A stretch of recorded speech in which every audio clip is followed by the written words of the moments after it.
चलिए खबरों की शुरुआत करते हैं। दिल्ली नगर निगम के 250 वार्डों के लिए वोटों की गिनती पूरी हो गई है और आम आदमी पार्टी ने बहुमत हासिल कर लिया है। आम आदमी पार्टी ने दिल्ली एमसीडी पर 15 साल से काबिज बीजेपी को इस बार मात दे दी है। इस दौरान आम आदमी पार्टी दफ्तरों में जीत का शानदार माहौल दिखाई दिया। इस बार के एमसीडी इलेक्शन में आपके 134 उम्मीदवारों ने जीत दर्ज करा ली है। उधर भारतीय जनता पार्टी ने 104 सीटें जीती हैं। कांग्रेस ने भी 9 सीटों पर जीत हासिल कर ली है। वहीं 3 सीट पर आज़ाद उम्मीदवारों ने कब्जा जमाया है। वहीं बात करें अगर मुस्लिम अक्सरियत इलाकों की, तो इस बार इन सीटों पर कांग्रेस का दबदबा दिखाई दिया। आम आदमी पार्टी के अमानतुल्लाह खान की ओखला विधानसभा के 2 वार्डों अब्दुल फजल एनक्लेव और जाकिर नगर सीट से कांग्रेस ने जीत दर्ज कराई है। वहीं एक दीगर वार्ड चौहान बांगर में भी कांग्रेस ने जीत दर्ज कराई है। यहाँ से कांग्रेस की शगुफ्ता चौधरी जुबैर ने जीत का परचम लहरा दिया है। वहीं कांग्रेस ब्रिजपुरी वार्ड में पूरी मजबूती के साथ आगे आई है। इसके अलावा निहाल विहार से मनदीप सिंह ने भी इंडियन नेशनल कांग्रेस के टिकट पर जीत दर्ज कराई है। वहीं एमसीडी में मिली जीत पर दिल्ली के सीएम अरविंद केजरीवाल ने कहा कि अब दिल्ली की जनता ने अपने बेटे को सफाई करने, पार्क्स को ठीक करने की जिम्मेदारी दी है। इतनी बड़ी जीत के लिए, इतनी शानदार जीत के लिए, इतने बड़े बदलाव के लिए, इतने बड़े परिवर्तन के लिए मैं दिल्ली के लोगों को बहुत बहुत बधाई देना चाहता हूं। मैं दिल्ली के लोगों का बहुत बहुत शुक्रिया अदा करना चाहता हूं कि उन्होंने अपने बेटे को, अपने भाई को इस लायक समझा कि उन्होंने आज हमारे को नगर निगम की भी जिम्मेदारी दी है। अभी तक उन्होंने हमें जो जो जिम्मेदारियां दी, दिल्ली के लोगों ने शिक्षा की जिम्मेदारी दी, स्कूलों की जिम्मेदारी दी। हमने रात दिन मेहनत करके स्कूल ठीक किए, लाखों करोड़ों बच्चों का भविष्य बनाया। लोगों ने हमें अस्पतालों की जिम्मेदारी दी, हमने रात दिन मेहनत करके अस्पताल ठीक किए, लोगों के इलाज का इंतजाम किया, अच्छे इलाज का इंतजाम किया। लोगों ने हमें बिजली की जिम्मेदारी दी, हमने बिजली ठीक की, बिजली मुफ्त की, 24 घंटे बिजली की।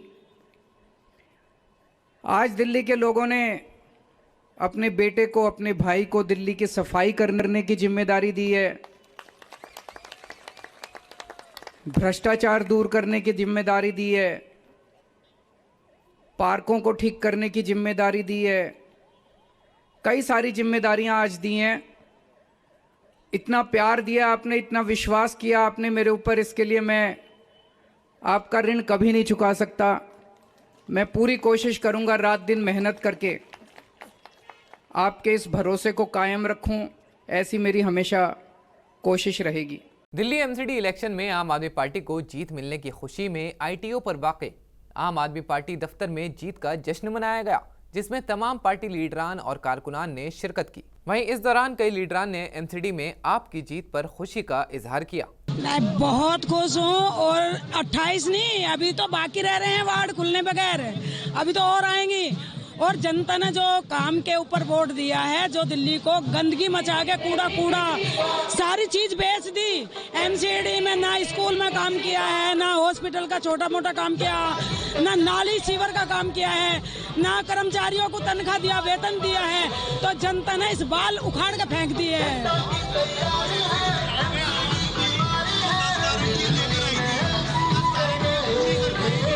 100% 10 नहीं ज्यादा, जैसे विधानसभा में लेके आई थी ना, उससे भी ज्यादा काम किया। तो इसी तरीके से 10 नहीं 10 से भी ज्यादा पूरी करेगी, ये वादा है हमारा, गारंटी है और हम दिल से कह रहे हैं। मैं यहाँ पर रहने वाले सभी निवासियों को और भी जो भी मेरे भाई बहन है, मेरे बुजुर्ग हैं, मेरी माताएं बहनें हैं, जिन्होंने भी मेरे लिए सपोर्ट में मेरा काम किया है, मुझे यहाँ तक अपना एक एक कीमती वोट मुझे देकर मुझे यहाँ तक लाया गया है, तो मैं उन सब का धन्यवाद करती हूँ और उन सभी का आभार व्यक्त करती हूँ। और अरविंद केजरीवाल जी का भी मैं इन लोगों का बहुत बहुत धन्यवाद करता हूँ। माता सुंदरी रोड, अपने माता सुंदरी के फ्लैट वालों का, डीडी फ्लैट्स वालों का, गड्ढे का, एलएनजेपी कॉलोनी का, 64 खंबे वालों का, तमाम मिंटो रोड के निवासियों का, बुजुर्गों का, भाई और बहनों का मैं बहुत तहे दिल से शुक्रगुजार हूँ। खास तौर पे आशु भाई, हमारे सुशील भाई, राजेंद्र भाई, सऊद भाई, वाजिद भाई, मैं नाम नहीं ले पा रहा हूँ, फिर सभी ने मेरे लिए बहुत काम किया है। हमारी जीत यहाँ से हुई है और ये जीत का सेहरा मिंटो रोड के गले में जाएगा, माता सुंदरी फ्लैट्स के लोगों के गले में जाएगा। ये 64 खंबे की जीत है। ये जीत हमारी LNJP कॉलोनी की है। ये जीत हमारी खड्डे की है। ये जीत हमारी एकता की है। एकता और अखंडता की जीत है, इसमें कोई दो राय नहीं है। कुछ अंदरूनिया शक्ति हमारे को हराने के लिए लगी हुई थी, लेकिन उसका मुंह तोड़ जवाब दिया लोगों ने और अच्छा जवाब दिया। हम 1800 वोट से जीते हैं, कोई छोटा वोट नहीं होता है, 1800 वोट बहुत होते हैं, लेकिन मेन जीत यहीं से हुई है। तो यहाँ के तमाम निवासियों को मैं बहुत बहुत धन्यवाद देता हूँ, दोबारा से सभी साथियों का। अगर हमने सरकार बनाई, जैसे कि सुना है कि हम सरकार बनाने जा रहे हैं, तो ये सारे झगड़े खत्म होंगे। दिल्ली जो है विकास की ओर अग्रसर होगी, बहुत जोर शोर से होगी। सभी काम होंगे। जो 10 गारंटियां हैं वो तो पूरी होना तय है, क्योंकि अरविंद केजरीवाल जो कहते हैं वो पूरा करते हैं। बिजली हाफ, पानी माफ। आगे आने वाले 6 महीनों में हम कूड़े के पहाड़ों को या तो साफ कर देंगे, वरना आधा तो कर ही देंगे हम लोग। ये हमारी प्लानिंग चल रही है। और 15 साल के कुशासन ने MCD को कूड़ा कर दिया। MCD को MCD के अंदर इतना भ्रष्टाचार हुआ कि दिवालिया हो गई। संसद का सरमाई इजलास आज से शुरू हो गया है, जिसमें सरकार की कोशिश 16 नए विधेयकों को पास कराने की रहेगी। वहीं 17 बैठकों वाले इस इजलास में विपक्षी दलों ने महंगाई, बेरोजगारी, चीन के साथ बॉर्डर पर हालात, कोलोजियम के मुद्दे और मरकज रियासत के मुतालिक मुद्दों को उठाने और चर्चा के लिए पूरा वक्त देने की मांग की है। वहीं सरमाई इजलास शुरू होने से पहले मीडिया से बात करते हुए PM मोदी ने पार्टी के नेताओं से अपील की है कि पहली बार सदन में आए नए सांसदों को ज्यादा से ज्यादा चर्चा करने का मौका दिया जाए। पार्लियामेंट के इस टर्म का कार्यकाल का जो समय अभी बचा है, मैं सभी पार्टी के लीडर्स को और सभी फ्लोर लीडर्स को बहुत ही आग्रह करना चाहता हूं कि जो पहली बार सदन में आए हैं, जो नए सांसद हैं, जो युवा सांसद हैं, उनके उज्जवल भविष्य के लिए और लोकतंत्र की भावी पीढ़ी को तैयार करने के लिए हम ज्यादा से ज्यादा अवसर उन सबको दें, चर्चाओं में उनका भागीदारी बढ़े।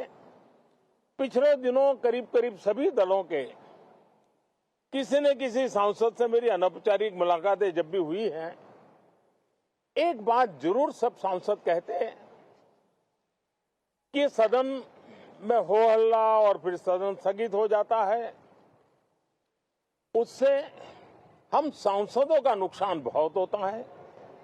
युवा सांसदों का कहना है कि सत्र न चलने के कारण, चर्चा न होने के कारण हम जो यहां सीखना चाहते हैं, हम जो समझना चाहते हैं, क्योंकि ये लोकतंत्र की बहुत बड़ी विश्वविद्यालय है, हम उससे अछूत रह जाते हैं, हमें वो सौभाग्य नहीं मिल रहा है और इसलिए सदन का चलना बहुत जरूरी है। ये सभी दल के युवा सांसदों का खास तौर पर स्वर निकलता है। मैं समझता हूं कि और विपक्ष के जो सांसद है उनका भी ये कहना है कि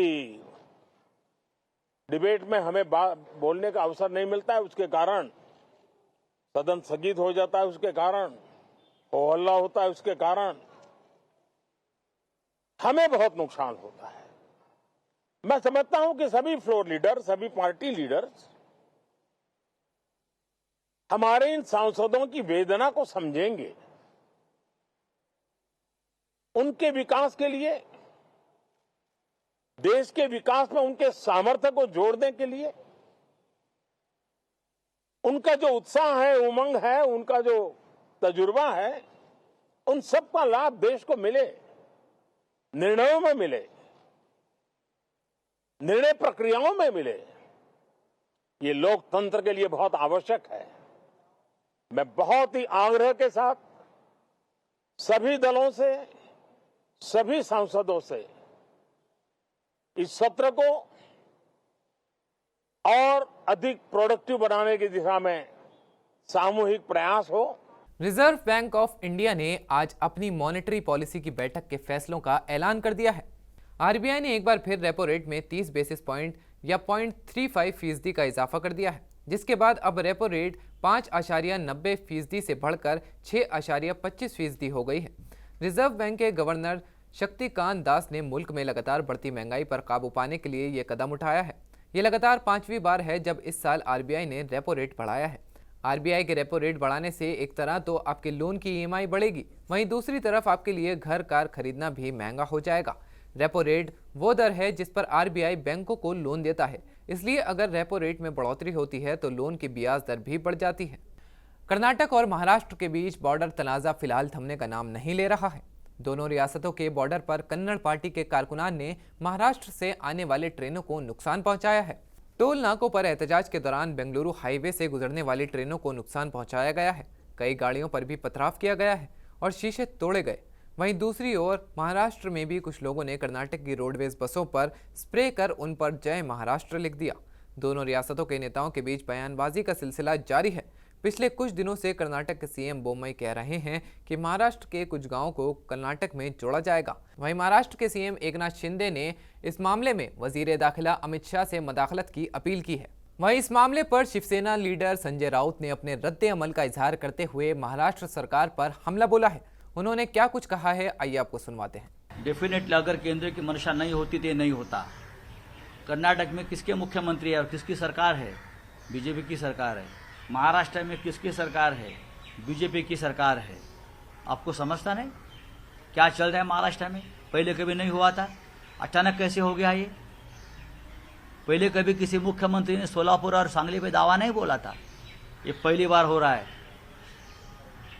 जरूर हमारा एक बॉर्डर डिस्प्यूट है 50 साल से, वो सुप्रीम कोर्ट में चल रहा है, लेकिन ये पहली बार हो रहा है।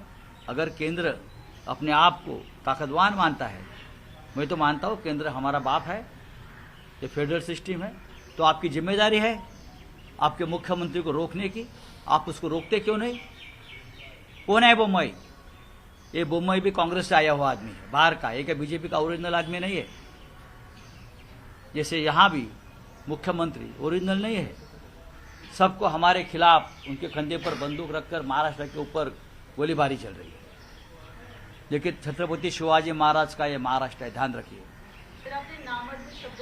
नामर्द वापस बोल रहा हूं मैं, उसमें क्या है? लाचार सरकार है ये लाचार सरकार है, नामर्द सरकार है। अगर मर्दानगी होती तो कर्नाटक की सरकार अपनी हदें पार नहीं करती। देखिए, ये देश एक है, सभी राज्य एक दूसरे के साथ मिले जुल कर रहना चाहिए। हम नेशनल इंटीग्रिटी को मानते हैं। सबसे ऊपर देश है, बाद में राज्य आता है, संविधान आता है, ये हम मानते हैं। हमारा कोई ऐसा नहीं कि हमको कोई अलग हम बात नहीं कर रहे, हम हमारी हक की बात कर रहे हैं देश में, और करेंगे, क्यों नहीं करेंगे। महाराष्ट्र के बाहर 20 लाख मराठी लोग 50 साल से न्याय मांग रहे हैं, उनको महाराष्ट्र में आना है। ये लड़ाई है, ये मानवता की लड़ाई, और क्या है ये? बेलगांव के आसपास जो सीमावर्ती एरिया है जहां अत्याचार शुरू है, अगर ये हमारे मुख्यमंत्री अपने आप को महाशक्ति का मुख्यमंत्री मानते हैं कि मुझे महाशक्ति ने मुख्यमंत्री बनाया, तो बोलो आपके महाशक्ति को जाकर, दिल्ली में हिम्मत है आप में तो, कि ये पूरा इलाका जो है, सीमावर्ती भाग जो है, उसे केंद्र शासित बनाइए, तुरंत बनाइए केंद्र शासित। तब आप महाराष्ट्र का नाम लीजिए, नहीं तो आप जैसा नामर्द मुख्यमंत्री महाराष्ट्र में हुआ नहीं है, ये इतिहास में लिखा जाएगा। कांग्रेस के सीनियर लीडर हरीश रावत ने बीजेपी पर निशाना साधते हुए ये कहा है कि अगर विपक्षी दल बीजेपी को कमजोर करना चाहता है तो उन्हें कांग्रेस के साथ आना होगा। चर्चा होनी चाहिए, लेकिन नियम। सवाल ये है कि महंगाई इतनी प्रबल हो गई है, लोगों के घर का बजट पूरा बिगड़ गया है।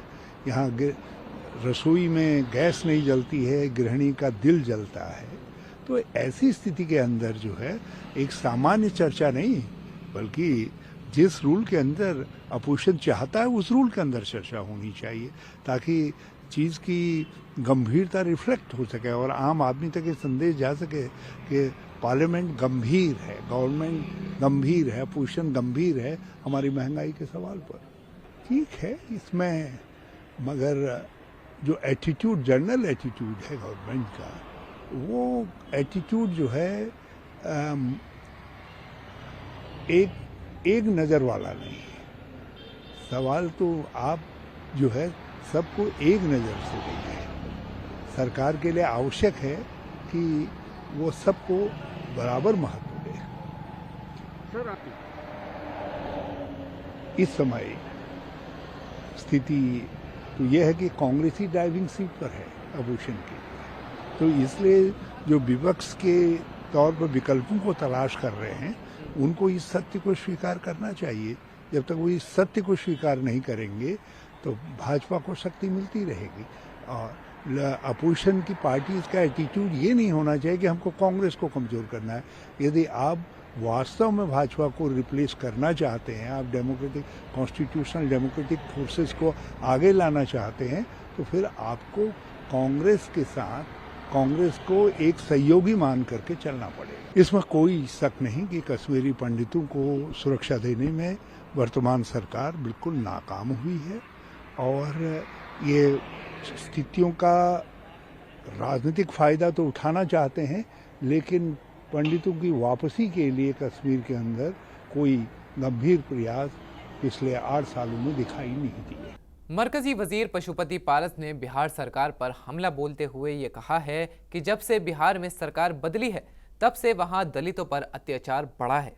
कि सब लोग अपनी अपनी बात है, अपने अपने स्टेट के लोग बतलाए, और बिहार का जब मामला आया तो मैंने प्रश्न किया कि विगत 3 महीना से जब नीतीश कुमार जी एनडीए गठबंधन से अलग हो गए और दूसरे गठबंधन में चले गए, उस दिन से अभी तक बिहार में लॉ एंड ऑर्डर की स्थिति बहुत खराब है, जैसा कि आज तक कभी नहीं होता। रोज घटनाएं घट रही है, रोज में ये हो रहा है, बैंक रॉबरी हो रहा है, महिलाओं के साथ बलात्कार हो रहा है।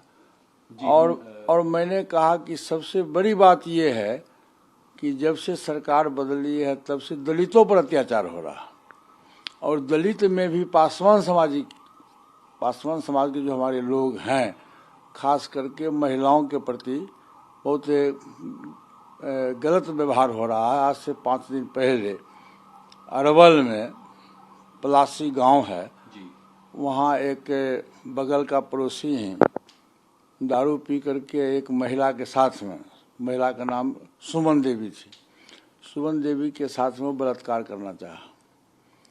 महिला ने उसका विरोध किया, विरोध करने के बाद वो चली गई थाना पर एफआईआर दर्ज कराने के लिए गई, लेकिन थानेदार ने एफआईआर दर्ज नहीं किया।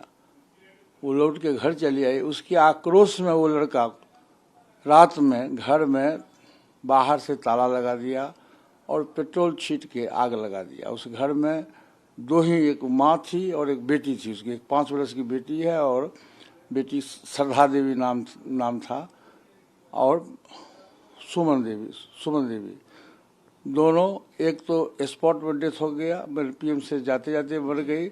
उसकी माँ और उसकी बच्ची जो है कल सुबह 8 बजे मर गई। हम लोग परसों गए भी थे पीएमसीएच में देखने के लिए, तो उसकी स्थिति बहुत ही खराब स्थिति थी और बिहार सरकार के द्वारा कोई व्यवस्था नहीं था, हेल्थ विभाग के द्वारा कोई व्यवस्था नहीं था, जो जस तस से पड़ी हुई थी। मतलब यदि अच्छे ढंग से उसका इलाज होता तो निश्चित रूप से वो बच्ची बच जाती। तो बहुत ही ये घटना बहुत हृदय विदारक दृश्य है। जब हम लोगों ने जाके देखा तो बहुत लगा। और बिहार सरकार की तरफ से कोई भी घटना के, जब घटना इतनी बड़ी घटना घटी तो बिहार सरकार से न कोई मंत्री, न कोई विधायक, न चीफ मिनिस्टर कोई जाकर के सूद नहीं लिया वहाँ, जबकि बगल में पटना है, एसपी है, कलेक्टर है, आईजी है, डीआईजी है, चीफ मिनिस्टर है, सब लोग वहाँ मौजूद है। और बगल में अरवल कोई दूर नहीं है पटना से, लेकिन प्रशासन के द्वारा कोई व्यवस्था नहीं किया गया। फिर दूसरी घटना घटी है, जस्ट हम लोग आ ही रहे थे अरवल से लौट के, तो रात में टेलीफोन आ गया बेगूसराय से कि हसनपुर और बेगूसराय का बॉर्डर है, छौराही एक ब्लॉक है, वहाँ पर फिर एक हरिजन महिला के साथ में हरिजन महिला तो थी, पासवान जात की महिला थी, उसके साथ में बुरी तरह से बलात्कार किया और बलात्कार करने के बाद उसका गर्दन काट दिया और गर्दन काट के खेत में फेंक दिया। 15 घंटा के बाद जब वो घर में नहीं मिली तो 15 घंटा के बाद जब खोजबीन होने लगा तो उसका लाश खेत में मिला। तो आज भी हमारे पार्टी के प्रदेश अध्यक्ष हैं प्रिंस राज जी, जो सांसद भी हैं, उस सुबह वहाँ गए हुए थे छौड़ाही गाँव। मरकजी वजीर अश्विनी कुमार चौबे ने बिहार के वजीर आला नीतीश कुमार को लेकर एक मुतनाज़े बयान दिया है। आइए आपको सुनवाते हैं। भाई देखो, देश में जो राजनीति है, अभी पूरा देश भारत के प्रधानमंत्री नरेंद्र मोदी जी की ओर देख रहा है, पूरी दुनिया भारत की ओर देख रहा है और पूरा देश नरेंद्र मोदी जी की ओर देख रहा है। जो विकास पुरुष के रूप में उन्होंने विकास किया इस देश का, मुझे लगता है कि आज दुनिया भारत की ओर मुखातिब है और इसलिए मैं लगातार देश के कई राज्यों से घूम के आ रहा हूँ। जो गुजरात के अंदर चुनाव हो रहे हैं, जो हिमाचल में चुनाव हुए हैं, हम दोनों में काफ़ी बढ़त में है और काफ़ी 2/3 बहुमत से वहाँ विजय प्राप्त करेंगे। और जहाँ तक बिहार में उपचुनाव की बात है, तो बिहार के उपचुनाव में भी जो कुर्ली में उपचुनाव हो रहा है, यहाँ भी हम उसमें विजय प्राप्त करेंगे भारतीय जनता पार्टी। जहाँ तक बिहार के अंदर जो मैं बार बार कहता हूँ कि पिछले 2 दिन के अंदर, मैंने कल भी रोहतास में कहा, आज भी कह रहा हूँ, बिहार सरकार पूरी तरह से और मुख्यमंत्री नपुंसकता के शिकार पर चले गए। मैं इसलिए कह रहा हूँ कि 2 दिन से हत्याएं हो रही है, 2 दिन से लोगों को खुल करके लोगों को, लेकिन सरकार संवेदनहीन है पूरी तरह से। महिलाओं पर हत्या, महिलाओं पर अरबल के अंदर 2 घर में गलत नियत से घुसा और दोनों महिलाओं का हाथ, उसकी मां का भी और उसका भी, मतलब जला करके पेट्रोल से जला दिया गया। ये क्या जंगल राज नहीं तो क्या है? ये जंगल राज की वापसी ला करके बिहार सरकार के मुख्यमंत्री अपना पीठ थपथपा रहे हैं। मुख्यमंत्री को इस्तीफा देना चाहिए। कहलगांव के अंदर पीरपैती में कल ही 48 घंटे के अंदर में 6 घटनाएं, लोमहर्षक घटनाएं हुई है। 3 घटनाएं कल हुआ और 1 घटना परसों और 2 घटना उसके बाद, लगातार 6 घटनाएं बिहार में लोमहर्षक घटना घट रही हैं। किंतु मुझे लग रहा है कि सरकार हाथ थपथपा रही है और अपने इसलिए मुख्यमंत्री जी हाथ पैर अब फूलना बंद करिए। आपसे अब बिहार चलने वाला नहीं है। बिहार का जो आपने दुर्गति किया है, बिहार से निजात दिलाइए और आप इस्तीफा दे करके बस अपना तपस्वी का राज